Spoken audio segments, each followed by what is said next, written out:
on as Americans mark 1 year since President Trump took the oath of office. Hello and welcome to Justice. I'm Jeanine Pirro, live in our nation's capital tonight. We are following every development just down the street from me on Capitol Hill, where lawmakers have just wrapped up talks for the night, and they'll be back tomorrow afternoon to try to get the United States government back open for business. We'll keep you posted throughout the hour. And in just a few moments, I'll be joined live by Counselor to the President, Kellyanne Conway, as well as the President Trump's son, Eric Trump.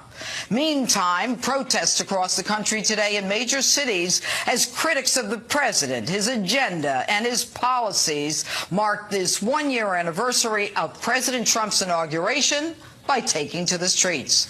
We're going to be talking about all of it tonight, but first, my opening statement. 1 year ago, he promised he would prioritize the American people. From this day forward, it's going to be only America first. Every decision on trade, on taxes, on immigration, on foreign affairs will be made to benefit American workers and American families. And they promised they would obstruct and resist everything he did. Both have been true to their word. So here we are 1 year from the inauguration of America's 45th president, and a minority of Democrat senators take advantage of this day to shut the government down, holding the American people hostage, hundreds of millions of Americans, military families, and sick children, choosing to prioritize and protect 700,000 DACA recipients who aren't even citizens. Now, Republicans blame the Democrats. Democrats blame the president, saying Republicans have the House, the Senate, and the Oval. But this has nothing to do with the shutdown. 60 Senate votes are needed to pass a budget and keep the government open. Republicans only have 51. And to show you how mean-spirited the Democrats are, they are shutting the government down over a bill that has nothing in it that they oppose. Obstruction is their mission, pure and simple. Take a look. I voted numerous times when I was a senator to spend money to build a barrier to try to prevent illegal immigrants from coming in. People who enter the United States without our permission are illegal aliens, and illegal aliens should not be treated the same as people who entered the U.S. legally. Those who enter our country legally and those who employ them disrespect the rule of law. And because we live in an age where terrorists are challenging our borders, we cannot allow people to pour into the U.S. undetected, undocumented, and unchecked. So the Democrats are making the American people pay with a shutdown. Now, the Republicans have reauthorized CHIP, children's health care. They've delayed Obamacare taxes, but this isn't good enough for the Democrats who want to take care of illegal immigrants.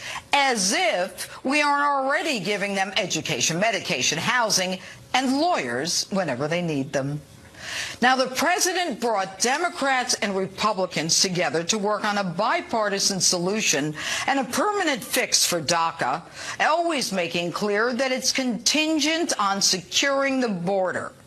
Make no mistake, this is about stepping on President Trump's 1 year anniversary and his opportunity to highlight to America his accomplishments.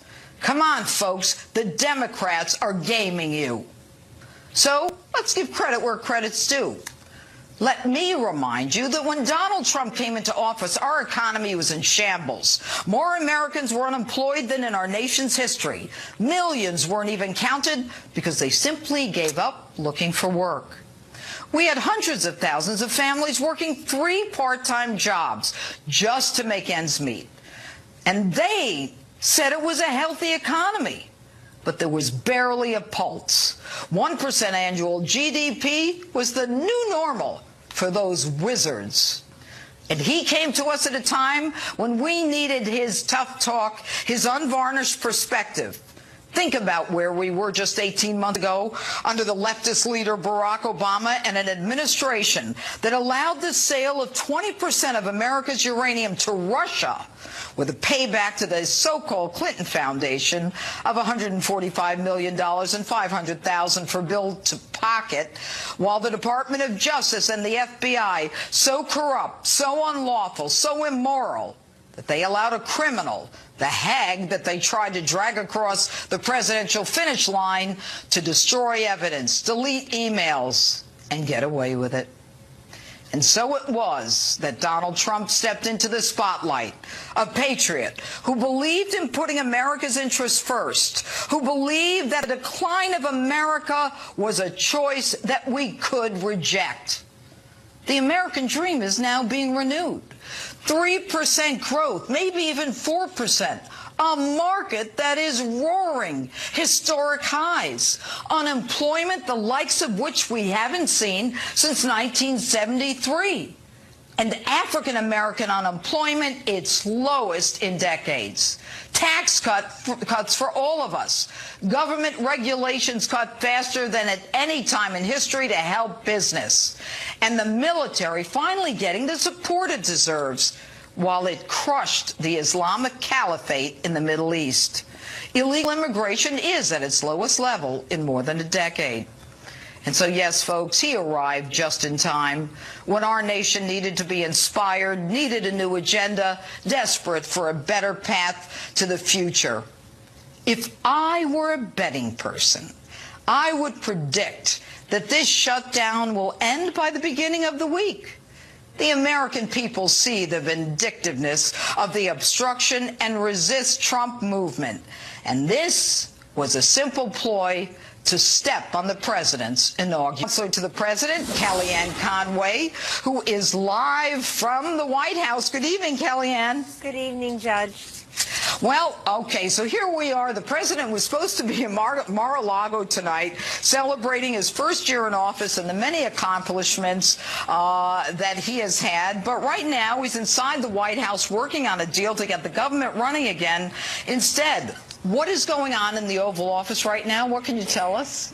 Well, the president's being who he's always been, Jeanine. As a successful businessman, he's a master deal maker, negotiator. He has always believed in bringing all different ideas and inputs and individuals to the table.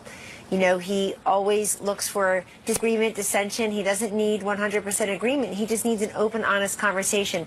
This is the president who 10 or 11 short days ago convened that historic meeting in the cabinet room that went on for 55 minutes, close to an hour on live TV. America saw for themselves a president talking to a bicameral, bipartisan group of individuals on the issue of immigration.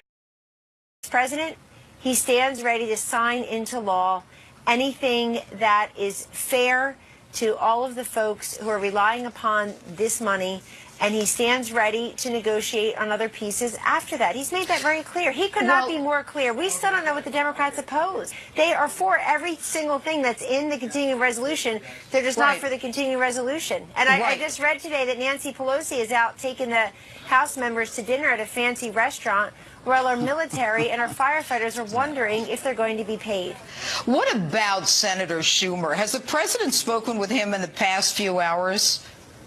Well, the president had Senator Schumer here at the White House for a very small meeting yesterday that involved just the two of them and their chiefs of staff. So he asked Senator Schumer, of course, what is it? What are you looking for? I mean, if the answer is always going to be from the Democrats, we want to talk just about DACA, then we're not talking about everything else that is a continuing resolution. Jeanine, it took Donald Trump to stick the Democrats in this odd box where they're tonight against S-chip funding for the 9 million or so children who rely upon it for health care. The Democrats well, you know what? I'm going to stop you right there, that. Kellyanne. Kellyanne, that's such an important point.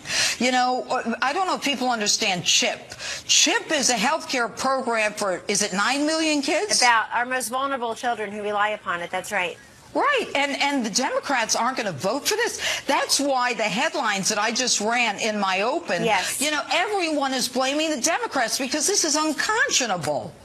It's unconscionable. It's also, the Democrats have spent more than a year now proudly saying that their motto is resistance. Resist, obstruct, say no. say no to everything. So in the span of one short month, the Democrats have effectively said no to historic tax cuts, the benefit of which American workers are feeling already. Millions of American workers getting billions of dollars in raises, bonuses, capital investments by these employers.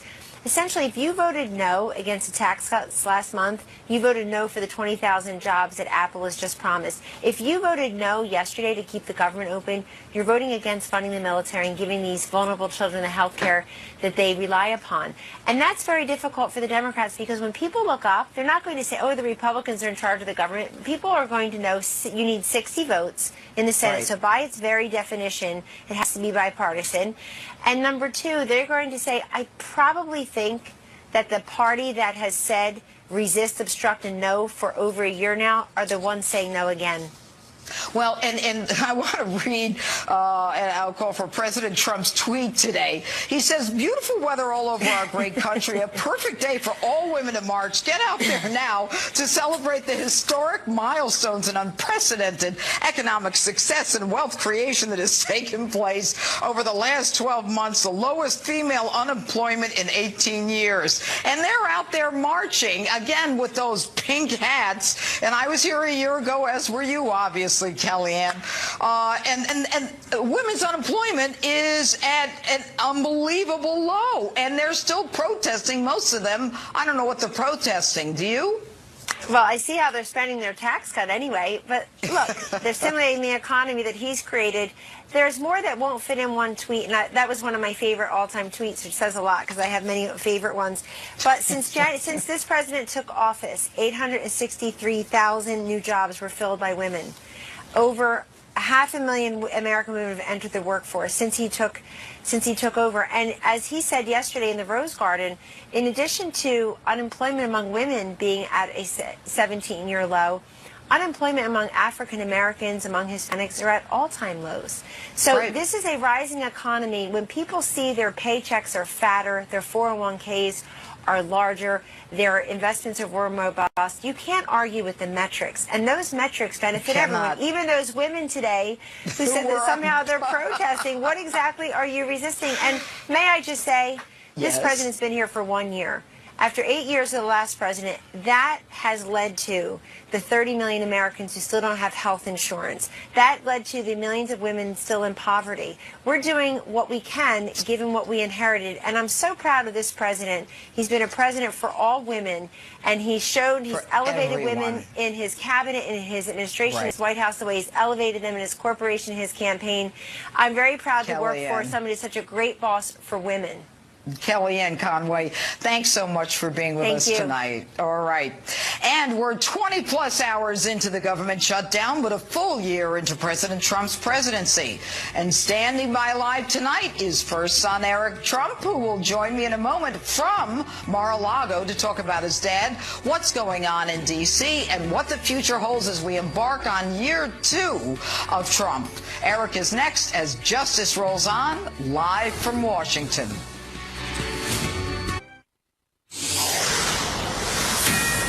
Another president, Jeanine, will sit in the Oval Office and do practically nothing all day. I'm doing every minute of the day. I'm doing something. I'm cutting prices. This nation has such unbelievable potential. Welcome back to Justice Live from D.C. on this very busy night of news. That's a look back at my interview with the president in the White House last year. And now here we are in the anniversary of his first year in office, and he's hard at work trying to get a deal done to end this Democrat shutdown. Joining me now by phone, Executive Vice President of the Trump Organization and the president's son, Eric Trump. Good evening, Eric. Good evening, Judge. How are you? I'm terrific. Now, I don't know if you heard the sound that we just ran of your dad, but what it basically said was, I'm working every minute of the day, and I'm doing something. I'm cutting prices. We have unbelievable potential. Now, is that any surprise to you? Number one, that he's working every minute of the day, and number two, that that he is reaching some of the potential that he promised for us? No, it's not. I mean, first of all, my father's the hardest working person I've ever met in my life. And second of all, it has the Democrats absolutely terrified. I mean, Judge, we are exactly 1 year into his presidency. And if you look at it, he's added $8 trillion to the nation's economy. You know, the Dow is at 26,000. 401ks are the highest that they've ever been. You know, there used to be 40,000 ISIS fighters. They're down to less than 1,000, and, you know, that's getting depleted rapidly. You know, unemployment's at a 17-year low. Consumer confidence at an all-time high. I mean, I could keep going. I mean, jobs, industries coming back to this country. Apple just announced that they're investing $350 billion in America. You know, I mean, I could go on and on and on, but the Democrats are terrified. My father's working like no one has ever worked before to bring back this country and, you know, fulfill his promise to make America great again. And I just could not be more proud of the man. Well, and what is really amazing is that here we are a year later, and, you know, we've got this Women's March, you know, somewhat like the march last year, and certainly not as large. And yet the women, as I just spoke with Counselor to the President, Kellyanne Conway, I mean, you know, they are in a position much better than they were last year in terms of employment. And it's almost as though it doesn't matter what your father accomplishes. It's this obstruct, resist. We got to stop this man. And you ask some of them what they're marching about. They don't know.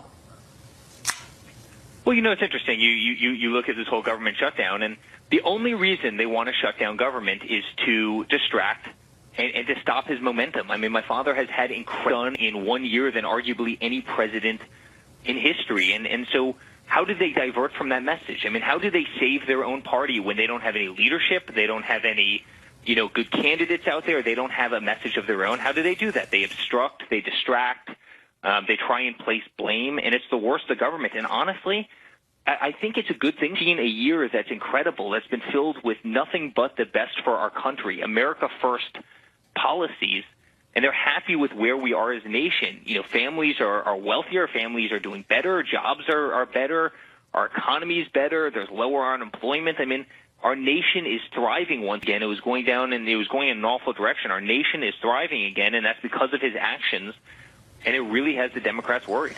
And do you think that this, you know, the Democrats arguing that they have to make sure that DACA is taken care of over, you know, the damage that's being done to military families, sick children? Do you think the American public sees through this? Do you think they see that the Democrats are just obstructing, that they don't want to help Americans, that their priority right now is DACA, when in truth, Obama could have handled this and had it all done with. And all of a sudden, they want to complain about your father. Well, it's kind of interesting. My father was elected for one reason, and that's because he actually believes in putting America first, which is overwhelming among the citizens of this country. They want to see our country come first again, and it hadn't been put first for a very long time. Second of all, if you looked at the vote, you had 269 Republicans who voted to keep government open. You had 230 Democrats who voted to close government, and then they'll say that Trump is trying to close government. It's kind of interesting, again, because you had 269 Republicans who wanted to keep it open, and 230 Democrats wanted to close it, and they'll say that Trump wanted to close government. I mean, it doesn't make a whole lot of sense to me, and I'm pretty good at math, but, you know, my father wants to put the people of this country first. He has put the people of this country first. Our nation is thriving. We are the most prosperous nation, arguably, that we've ever been. The Dow Jones is up 42%. 42% in 1 year. Unbelievable. And, it's all and you know what? He's kept every promise. He's kept every promise that he's made to this country, and quite frankly, he's actually even done better than he promised this country he would, and he's in his first year of his presidency. That's right.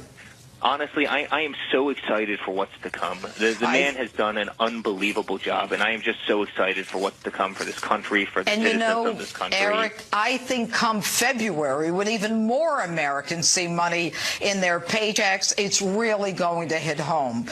Eric Trump, I can't thank you enough. I know you're busy tonight for joining us on Justice, and kiss your little baby for us. I absolutely will, Judge. Take care. All right, you too. And Dan Bongino, Chris Hahn, and actor Stephen Baldwin, all still on deck tonight. But next we go live back to Capitol Hill for an update on the breaking news and talks to end the shutdown. Plus, new details on the shocking FISA memo that everyone's speaking about. Republican Congressman Matt Gaetz has seen the memo, and he joins me live. Don't miss this one. Back in a moment. arriving tonight in Jordan, leaving the government shutdown behind in Washington. He'll be meeting with King Abdullah, and he'll also be visiting U.S. troops stationed in Jordan. The vice president met with Egyptian leader el-Sisi earlier in the day. He stressed the U.S. relationship with Egypt has never been stronger. Meantime, in Switzerland, the International Olympic Committee says 22 athletes from North Korea will be allowed to compete in the Winter Games in South Korea. They'll compete in 5 disciplines, including a unified women's ice hockey team. The North and South teams will march together in the opening ceremony. The president of the IOC thanked both countries. The games start February 9th. I'm Marianne Rafferty. Now back to Justice with Judge Jeanine.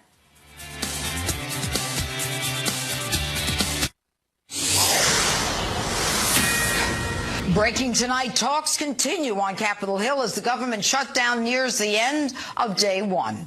Meantime, Republican members of Congress are calling for a release of a controversial memo they say shows stunning abuses by the Obama administration and the DOJ. Joining me now is Congressman Matt Gaetz, member of the House Judiciary Committee. All right, Congressman, thanks so much for being with us tonight. Good to be with you. Oh, good. Now, we've been hearing for months about Fusion GPS, the DNC, Hillary Clinton, we find out, actually paid for, this document that was created. And then we started hearing that this document, which was false and a fraud, was the basis of a FISA warrant. There is talk or reports that there is now a report that will show us and shock us about the abuses. Can you tell us about that report? There are 4 pages of a memorandum prepared by the Intelligence Committee that will shock the conscience of this country when it comes to the horrific abuses that occurred during the last administration and that I believe continue to pose a threat to Donald Trump's presidency. It is so important, Judge Jeanine, that we are fighting to get this memo released to all of the American people. I don't think the right answer is just to allow members of Congress to be horrified and outraged. All Americans need to see what was happening to undermine this president duly elected. How do we release this information? When do I get to see it? Well, at any moment in time, the intelligence chairman, who has done an excellent job, Devin Nunes, can schedule a vote in the Intelligence Committee. If the Intelligence Committee votes to declassify this information, and if President Trump doesn't overrule that, it will immediately become available to the American people, and that is necessary. Who wrote it? This is a composite memo drafted by the staff of the Intelligence Committee, and it highlights various conclusions that will truly shock the consciousness. But what do you mean it highlights whose conclusion? Well, names are named.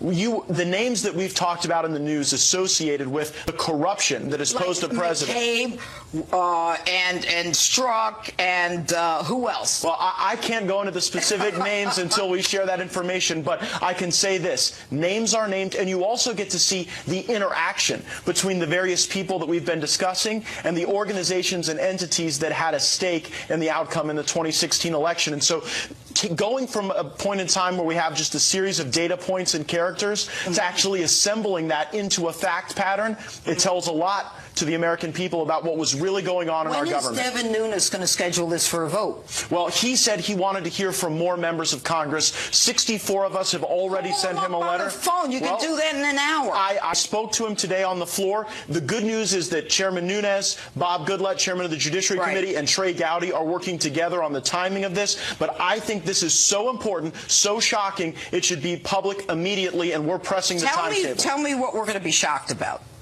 I think we'll be shocked not only at the way information was collected, but the way that that information was authenticated. And I can't go into any details, but only to say that you're aware as a judge of the way evidence has to be authenticated and presented to a court to get a warrant. And it has to be probable cause to sign a warrant. Of course. And prosecutors and investigators cannot perpetrate frauds on the court by presenting false information or information they know to be false. All right. So So let's assume that we're talking about Bruce Orr, Lisa Orr, McCabe, Strzok, possibly Rosenstein, Jim Comey. I don't want to hear, if any of what you're suggesting is true, that these guys get to dictate when they're going to retire. My viewers want them taken out in cuffs. If they violated the law, they need to be taken out in cuffs. Is that going to happen? Well, heads are going to roll. I believe. What does that mean? Well, I believe crimes were committed. I read this now memo. you've got to send it to Jeff Sessions, assuming that he's got a Justice Department that's going to be fair. Well, we need Jeff Sessions to be the Attorney General, not an employee at the Justice Department. That's been one of the major problems, is that he hasn't exercised sufficient control of that agency. And I think he did a great job as a senator, but as Attorney General... I don't care. Right now he's AG. It doesn't matter about when he was a senator. Good for him. Congressman Gates, I can't wait to read it. Hopefully soon. 2 weeks? I'm hoping sooner. Good. All right. A quick programming note, by the way. If you follow me on social media, you know that we were planning on bringing you a street justice tonight from Hillary Clinton's hometown of Chappaqua, New York, where I was in the woods looking for her. Way too much breaking news out of Washington tonight, but we're going to bring you that street justice next week, hopefully if the shutdown business is cleared up, and I think it will be. Anyway, a little later than usual tonight due to the breaking news, but the panel is ready for battle. Dan Bongino and Chris Hahn. Oh, boy. Join me live next to debate the chaos in Washington and who's responsible. The throwdown over the shutdown is next. Probe, and now this Democrat-orchestrated government shutdown. Joining me now with a reaction, former Secret Service agent and best-selling author Dan Bongino, along with former aide to Senator Chuck Schumer, radio talk show host Chris Hahn. All right, Chris, I'm going to start with you. They're calling it the Schumer shutdown, your old boss, and the Dems in the Senate could end it now if they wanted to, correct? Who is calling it the Schumer shutdown? It's the Trump shutdown. President Trump himself, Judge, said that nobody's going to blame the leaders in the Senate and the House. They're going to blame the president when Obama had a shutdown. Now, the president, what I would advise the president is to get all the parties into the White House tonight, put on a pot of coffee, lock the doors, and stay there until they have a deal. He's supposed to be this great deal maker. Let's see him make that deal. Dan? Oh, gosh, Judge, where do you start with Chris? You know I love this guy. Chris is a nice guy. I love personally, you too, Dan. You know he that. He's so clueless on politics, it is beyond belief. Who's calling it the Schumer shutdown? Chuck Schumer. Chuck Schumer's calling it the Schumer shutdown. Hey, Chris, let me ask you a question. No. Wait, I'm being very serious here. Chris, you worked for Schumer, right? Go ahead. Yeah, you did. I did. Okay, so we got that. You did work. So you understand that there's this filibuster process, correct? I absolutely understand there's a filibuster process. Okay, wait, time out. So, Chris, the president was given his how many will. votes? Chris, let him talk. How many votes do you need to overcome a Democrat filibuster? Come on, Chris, I know you know this. 60. What is your war on grammar? Okay, Democratic. thank 60. you. What are you doing here? It's You're the trying to Schumer teach shutdown. civics here? Yeah, Again, you went on nobody's the going to air remember and said, who's calling Schumer. it the They're going to Schumer remember shutdown? Trump. Wait a minute. Nobody. Wait a minute. Where's that poster where Schumer himself said the government shutdowns are idiotic? Where is that one? Right there. Can you see it? A government shutdown is the politics of idiocy. I can't see it. Of confrontation, of paralysis. That's your old boss, Schumer. Judge, what did he do? Judge, Is he schizophrenic? We can go back in time with both Schumer. We can go back in time with both Schumer and Trump and their quotes about who would be responsible here, and it wouldn't make either one of them look good. That's why they got the president needs to lead. The buck stops with him. The president only has so many Republicans. The Democrats, there is nothing in this bill that they oppose. We're talking about children being at risk, military being at risk because they're worried about DACA. Right. What's that about? The president made it. Look.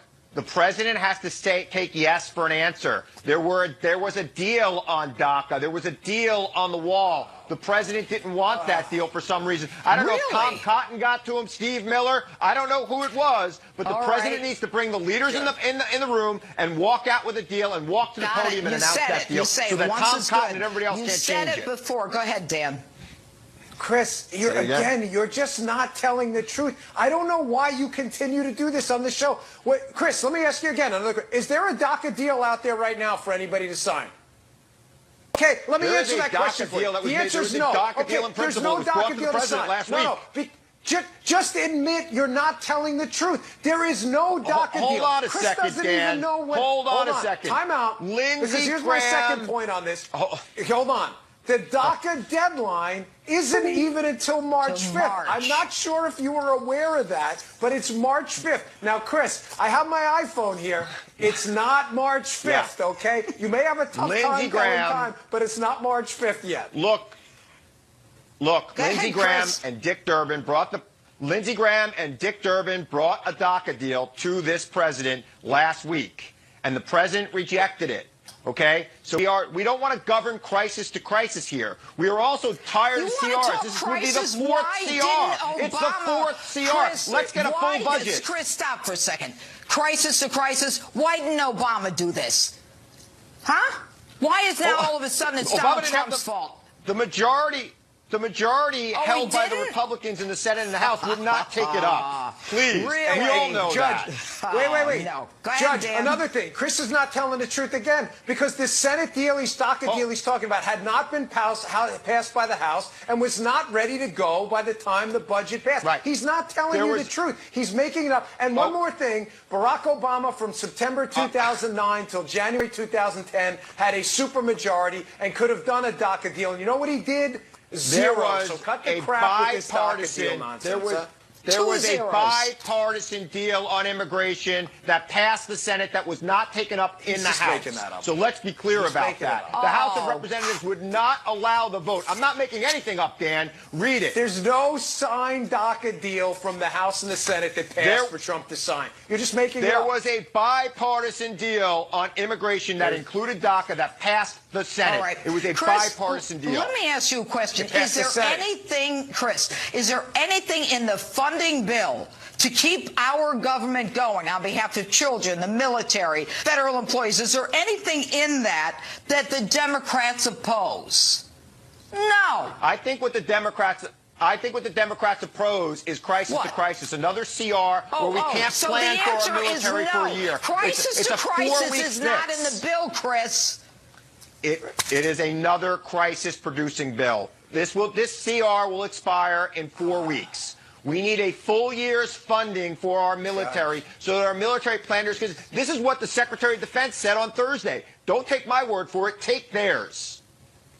Dan. Yeah, Judge, Chris is telling you that while the Barack Obama administration for 8 years funded the military on CRs. I mean, you understand, again, he's just making this up. Nothing he says has a basis in fact. He's making it up. The Obama administration funded the military on CRs. Let me just say, I agree with Chris. We should not be funding our warfighters on CRs. Obama did it for 8 years, and now Schumer all of a sudden had an epiphany and doesn't want to fund the military on CRs. Give me a break. Yeah, and Obama had a Republican House and Senate, and the president has both the House and the Senate is his. First term, no. He didn't have a supermajority for his first 2 years? He did not. President Trump has majorities in both the House and Senate. If he wants to do a real budget where the 12 appropriation bills get passed by their committees through regular order, he can get it done. Chris Hahn, you fulfilled our anticipation. Goodbye. Jim Comey, Mika Brzezinski, and a certain doctor from another television network. They all made my list of outrageous statements this week. Actor Stephen Baldwin is here in Washington to talk about all